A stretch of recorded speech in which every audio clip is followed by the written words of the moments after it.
Well, I would suggest, Bev, that there's the real world and there's the political world, and Joe Biden has to operate in both. It is, after all, an American election year, so domestic politics weigh heavily on this. On the domestic political scale, there's a lot of pressure on Biden to, quote, get tough, unquote, especially from the Republicans. Donald Trump has accused him of being responsible for this attack on the American base in Jordan because of his, quote, weakness and surrender, unquote. Other Republicans have piled on and said that Biden now needs to show strength, resolve, toughness, not just by striking the group that fired the drone, that shot the drone at this base, but by striking the Islamic Republic of Iran itself, the mastermind, the sponsor, the puppet master behind this militia that's conducted this strike. So that's the political pressure. Now, the real world exigencies, however, are different, and they are that the US is not in a position to bring on or to invite a major war with the most militarily powerful state in the Middle East, which is Iran, which has a very sophisticated army, air force, navy, the whole thing.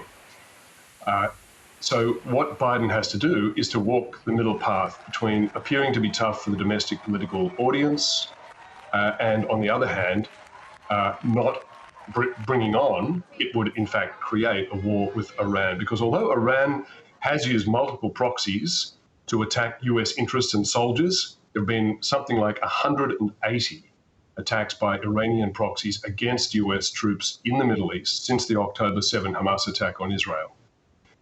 It's been very careful not to strike any US interests directly. It's only through proxies. So Biden is totally justified to attack those proxies, but to strike Iran would be to invite a major war when the US already has major commitments militarily and may have much larger ones. To that point too, it is a highly tense situation in the region right now. Not to spread this any further than it already is, and already those pockets, those proxies, those other states that are ready to get involved if there is a reason, a justification for doing so.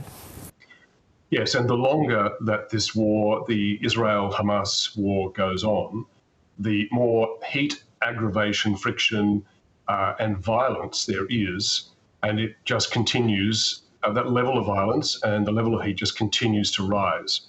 So one of the consequences of this attack on these US soldiers and the death of those three is to put even more pressure on the US to demand that Israel come to a speedy deal with Hamas on a long pause or ceasefire of the hostilities, whatever term you want to use.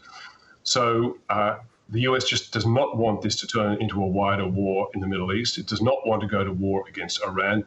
And the Iranians, for their part, have said the same thing. They do not want to go to war with the US.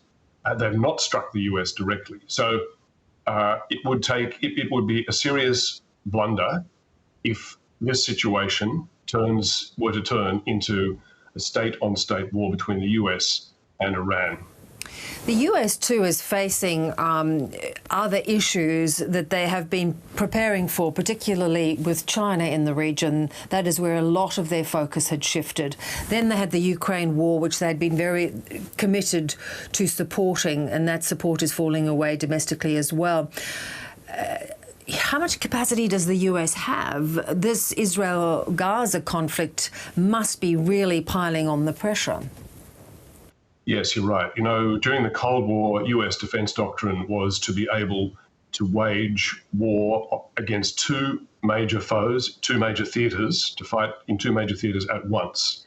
That doctrine no longer obtains, and the US no longer has the firepower to support that. It has the firepower to support one major war.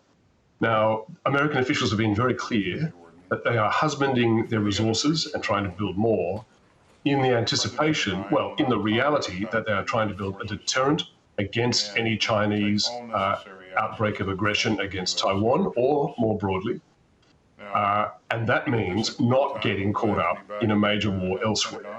And they've been very clear about that, and Biden has been quite disciplined about that. Discipline, prudence, restraint are not terms customarily used with American foreign policy and war, but that's what this administration has been careful about doing. So, as you say, Bev, the US has been very keen to support Ukraine, but not to engage Russia directly. The US has been very keen to support Israel, but not to get engaged on the ground itself directly. Likewise, with this situation, the US has to retaliate against attacks on its own base in Jordan, but is very determined, or at least the president is, very determined not to get into a major war directly with Iran. All the while keeping in mind that if I'm Xi Jinping and I see the US entangled on all these fronts, that presents a real temptation and perhaps even an invitation for me to start stepping up my territorial ambitions. And remember that throughout, Beijing has been pressing incrementally but relentlessly its territorial claims on a whole circuit of other states in the South China Sea and beyond, including India. Very interesting times. Good to have you back on the program. Thanks so much for your time. Always a pleasure, Bev.